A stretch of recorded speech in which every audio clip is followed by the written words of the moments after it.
just put out that the United States economy added almost 5 million jobs in the month of June, shattering all expectations. I was watching this morning, and the expectations were much lower than that. The stock market is doing extremely well, which means to me jobs. That's what it means, jobs. This is the largest monthly jobs gain in the history of our country. The unemployment rate fell by more than 2 percentage points, down to just about 11%. We're down to the 11% number. We started at a number very much higher than that. As you know, we broke the record last month, and we broke it again this month in an even bigger way. This news comes on top of May's extraordinary jobs report, which was revised upwards, by the way, to 2.7 million jobs. It was 2.5, that was last month, and that was a record setter. But it actually got a little bit better. We revised it. It was revised upward to 2.7 million jobs for a combined total of 7.5 million jobs created in the last 2 months, and that's a record by many millions of jobs. So it's 7.5 million jobs created in the last 2 months alone. Today's announcement proves that our economy is roaring back. It's coming back extremely strong. We have some areas where we're putting out the flames or the fires, and that's working out well. We're working very closely with governors, and I think it's working out very well. I think you'll see that shortly. In June, we added 2.1 million leisure and hospitality jobs, 740,000 retail jobs, 568,000 education and healthcare jobs, 357,000 service jobs. These are all historic numbers.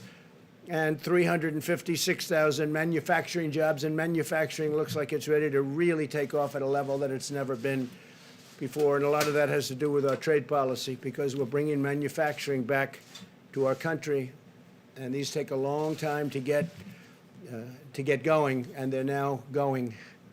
So these are historic numbers. I'm really happy when I see 356,000 manufacturing jobs, and that's just a small number compared to what it will be soon because of our great trade deals.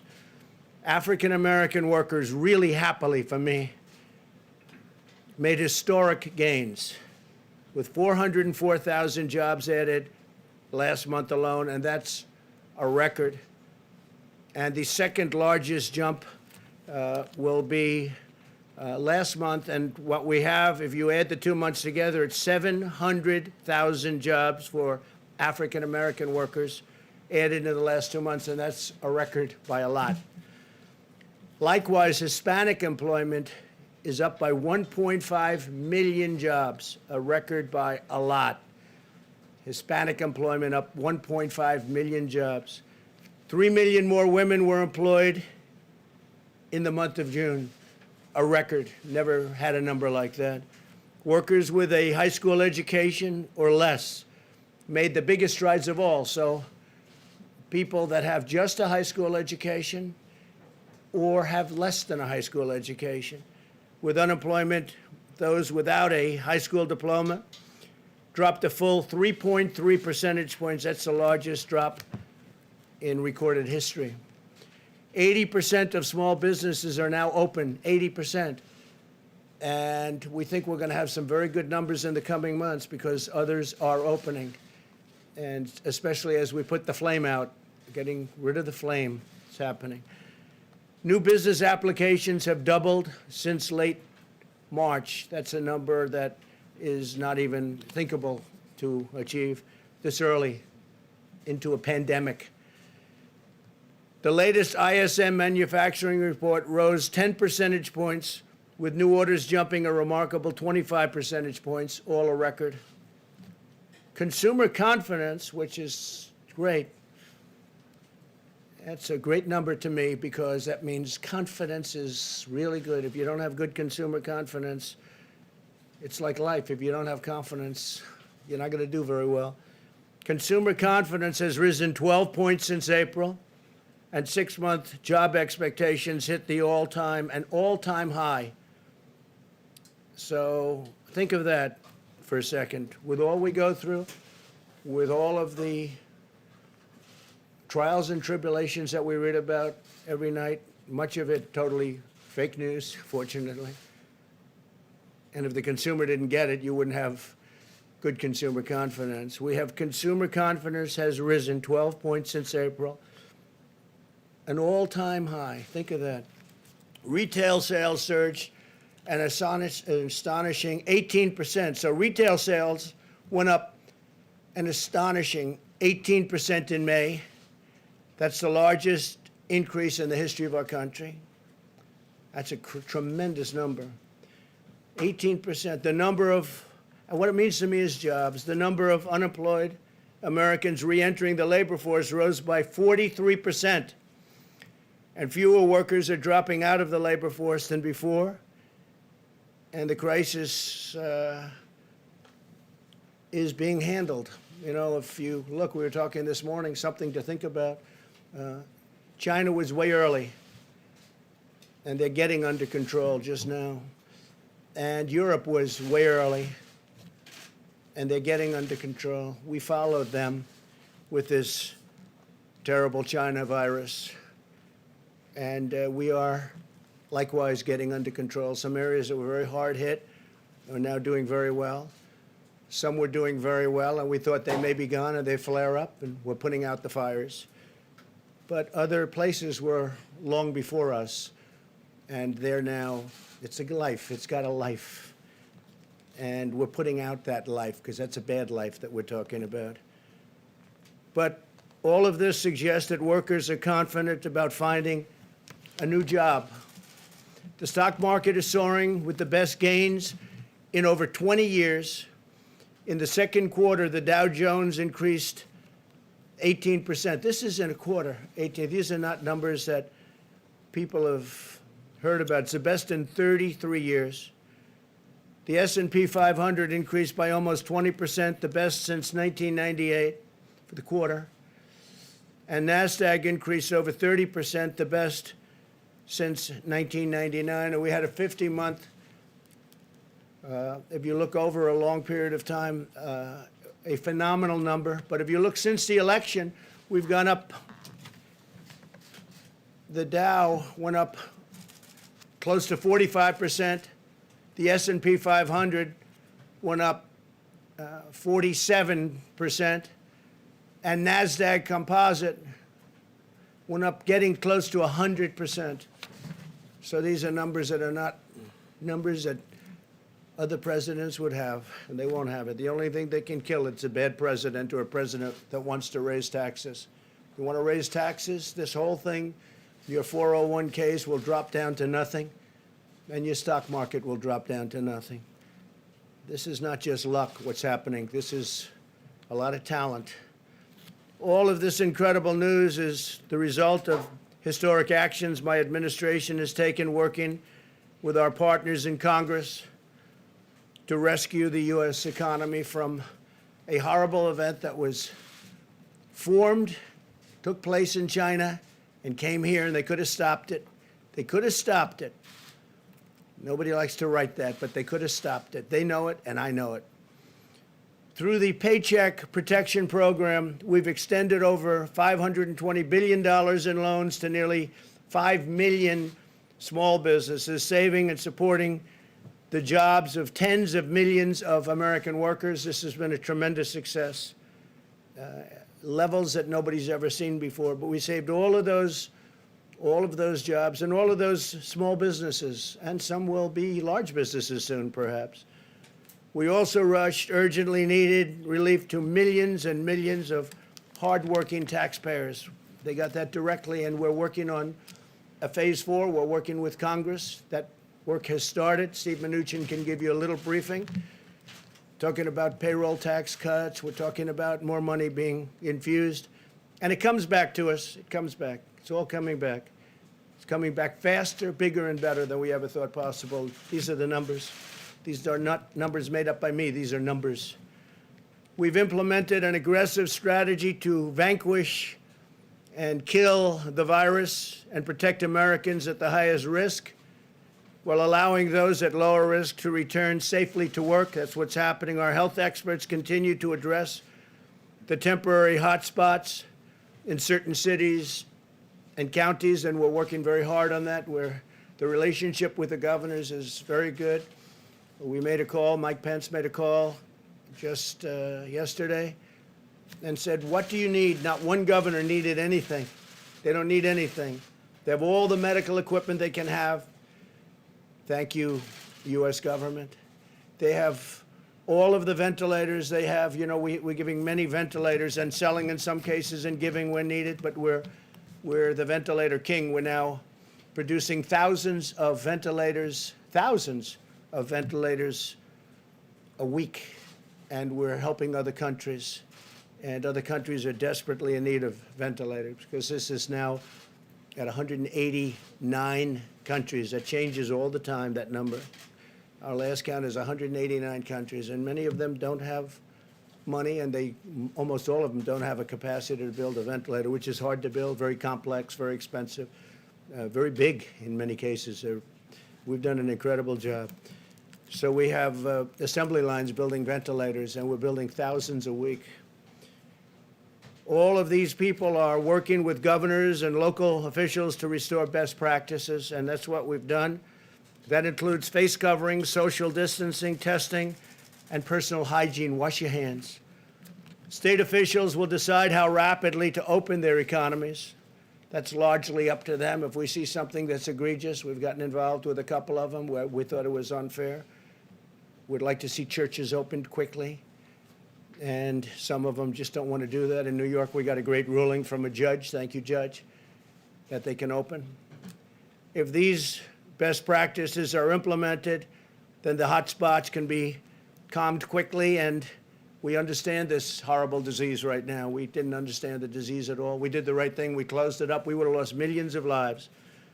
We've done a historic thing. We would have lost millions of lives. And now we're opening it up, and it's opening up far faster than anybody thought even possible, and more successfully. And as I said, you're going to have a fantastic third quarter. It'll be a third quarter the likes of which nobody has ever seen before, in my opinion. And the good thing is the numbers will be coming out just prior to the election, so people will be able to see those numbers. The fourth quarter, likewise, will be extremely good, and maybe most importantly, from the standpoint of our country itself, next year will be a historic year. Next year is going to be an incredible year for jobs, for companies, for growth. Things are happening like nobody would have thought possible. I do want to comment, Boeing, as you know, is moving along in their process. It's been a very hard process, a very complicated process, but they have made tremendous gains, and they're going for approvals on the aircraft, on the 737 MAX. They're also starting to do some real business, so I just want to congratulate Boeing. They've been through so much. I think it was probably the greatest company in the world. I used to say it was the greatest company in the world, and then it ran through a very tough period of time. But I just want to say that Boeing has made tremendous progress in a short period of time. And other companies I don't even have to talk about because they're all setting records. Virtually every one of our great companies is setting records. So I want to thank everybody for being here today. These are historic numbers in a time that a lot of people would have wilted. They would have wilted, but we didn't wilt, and our country didn't wilt. And I'm very honored to be your president. Thank you very much. Thank you.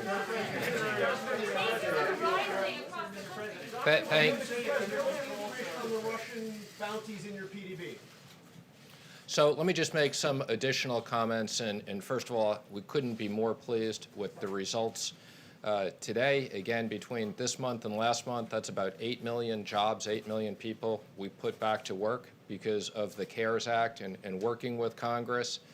I think, as you know, people thought we would have 30 million people unemployed. Fortunately, we never got to that. So 8 million jobs back, but our work is not done. Our work won't be done until every single American who lost their job because of COVID gets back to work.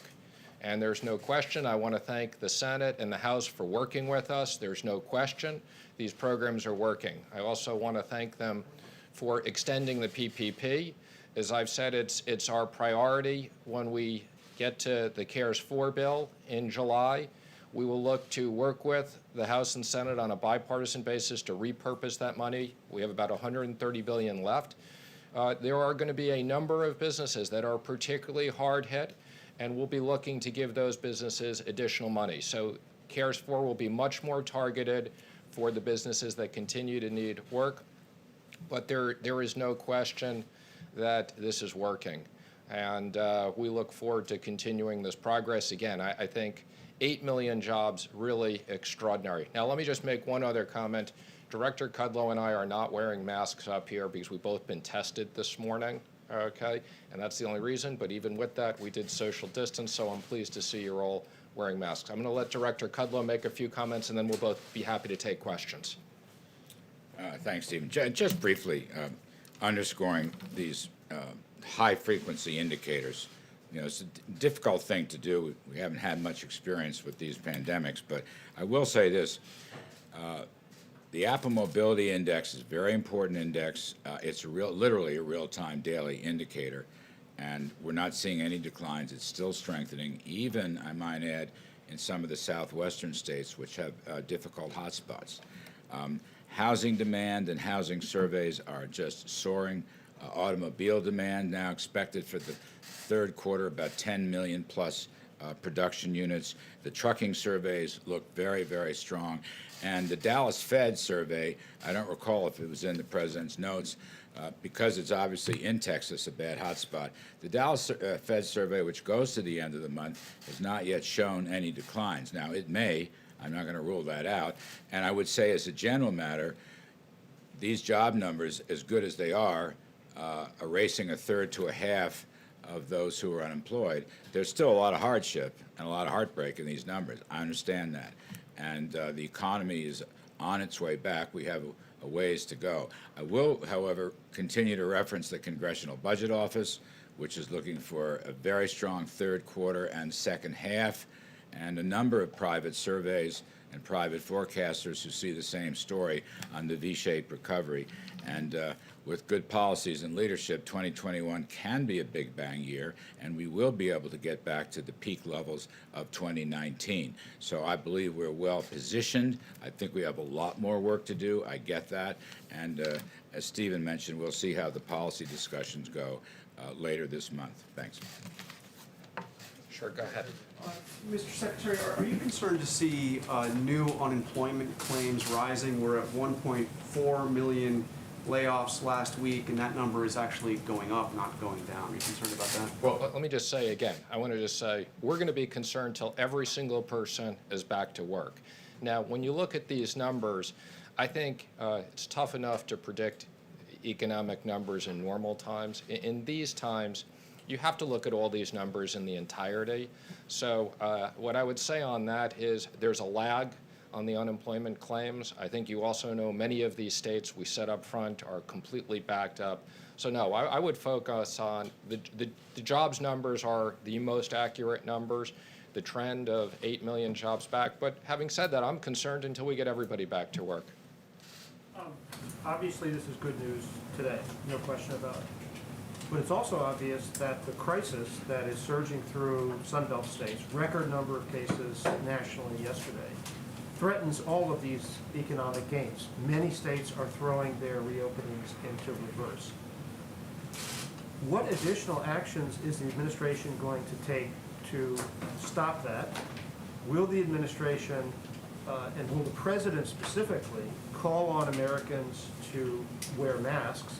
And why don't we have, rather than you guys celebrating good news that it's already happened, why don't we have the coronavirus task force up here giving briefings on how to get under control what is obviously not under control, as Anthony Fauci said this week? Well, let me just say I am on the coronavirus task force, so I'm happy to answer a few of those questions. I can't comment on the schedule of briefings. I'm not aware of that. The president specifically put in his speech encouraging Americans to wear masks, social distance, and hygiene, because he's the president of the United States and people are not around him close, and the people who are around are tested. I don't think he needs to wear a mask, but the rest of us absolutely, and the president supports wearing masks. I was at the House this week testifying. I'm sure you saw my picture with Chair Powell on the Wall Street Journal. I never thought we'd have a picture like that, but yes, we are encouraging Americans to wear masks. Now, unlike last time, as I've said, And yes, I realize the numbers of cases. We're monitoring that carefully. We're monitoring the hospital capacity. Let me just say I've been briefed on where we are on vaccines and virals. I'm very encouraged we'll have things by the end of the year. So yes, we're going to be careful. And I wouldn't say reverse. I would say the states appropriately are pausing certain things like bars and gyms, which obviously are the more contagious types of things. And I think the states are acting appropriately. Yes. Thank you, Mr. Secretary. John's question. There is, John. Look, Deborah Birx has been down in Arizona and Texas. So they have put a team in play, and CDC is doing more of that. And what they're doing is working with local officials, government officials, but health officials, to really re-emphasize what I call the list of best practices. And I think that will do the trick. And if you have to phase out, as Stephen said, if you phase out bars, so be it for a few weeks. I think some places might have been over-exuberant and now have to come back and get back to these best practices of distancing and masks and testing and personal hygiene. But Larry, the president just said a few minutes ago that we're getting this under control. It is obvious to anyone watching that it is not under control, and Anthony Fauci said so out loud this week. I think what Dr. Fauci said is that if people don't take these things seriously, Yeah. okay, that the numbers could continue to spike. So They're spiking right now. again, what I'd say is the numbers are up. We're obviously watching this very carefully. We think that there is the right balance, and we're working with the states on the health issues and the economic issues. We'll go to the next question. Yes. Mr. Secretary, there is a record number of new infections every day. Does the White House regret encouraging states to open as quickly as it did? And do you think some of that is backfiring? No, absolutely not. I think we've had a very careful plan, again, working with the states. This is primarily the states' responsibility, but working with the states. And again, I think there's plenty of places we can get people back to work safely. I can tell you in the Treasury, we're going to take more people back. We are social distancing. We're checking people's temperature at times. There is a safe way to reopen the economy, and we're going to do that carefully. Yes. Secretary, a lot of Americans are worried about what's going to happen with schools in the fall for kids, and there's a real economic argument that without schools, a lot of the workforce can't actually truly return to work. What is the administration doing about this? How are you working on it? Are there strategies that you're trying to employ here? We're working with schools and universities. Again, I think in most cases, schools will be able to open safely. Some schools will need to spend money. One of the things we'll look at in CARES 4 is if we need to give money to schools to properly equip their areas, I think that's something that will be high. Absolutely. We want to make sure that kids are safe, and that if there is money that schools need to spend to safely have people in classrooms, social distance, spread things out, change hours, these are all the things we're looking at. Mr. Secretary, can you assess the current need for American families in a Phase 4 bill? I mean, in the spring you said that a very big number was needed. What's the current need? I think it's too early to tell, and that's the reason why we're waiting. We've spent an unprecedented amount of money. We have authorization of $3 trillion. That's an extraordinary amount of money. A lot of that money is not in the economy yet. We're continuing. That's why we're extending things like the PPP. And before we go back to Congress, and I'm already having conversations with certain members of Democrats and Republicans to get ideas, but we want to see the economic numbers. As I said earlier, people thought we were going to have 30 million people unemployed right now. Fortunately, we're about 15 million unemployed. We had 5 million people unemployed before this, so we got 10 million people to put back to work. The president's committed to do what we need to do in the next bill to protect kids, protect jobs, protect liability. Yes, in the back. Mr. Secretary, if you take a look at the president's Twitter feed over the past few days, he tweeted a video of a supporter yelling "White Power." He's been tweeting a veto threat if military bases are named away from Confederate generals. He's been tweeting a lot about Confederate statues and not wanting them to come down. We're in the middle of a pandemic. Is the president more focused on preserving or celebrating the Confederacy than getting this pandemic under control? Let me just say, I think the president's focused on everything. I think this issue of statues and everything else is a complicated issue. There was an op-ed in the Wall Street Journal from the Cardinal in New York about the Bible and everybody other than Mary and Jesus Christ. I think it's a very complicated issue. We need to have a balanced view of history. This is for the white power video, because he has it. Again, we're here to talk about economics. We'll take one more question in the back. Mr. Secretary. In the back, yes. Mr. Secretary, where is the Treasury Department on sending stimulus check to mixed status families? There's a lawsuit that was allowed to proceed. Are you guys going to be doing that anytime soon? Or you're going to leave it to the courts to decide whether the Treasury Department has to do it? I'm sorry, I didn't understand the question. What's the question on stimulus checks? Mixed status families, so parents of American citizen children, people who are married to undocumented. Our position is that legal Americans, American citizens, should get the payments. That's our focus. If people are here illegally, they're not going to get economic payments. So, but let me just say, we're very focused on, as part of the next CARES Act, we're going to seriously consider whether we need to put more payments and direct payments over. Worked very well. Thank you, everybody. How much state and local aid? How much aid for state and local governments? We'll consider that. We'll have discussions.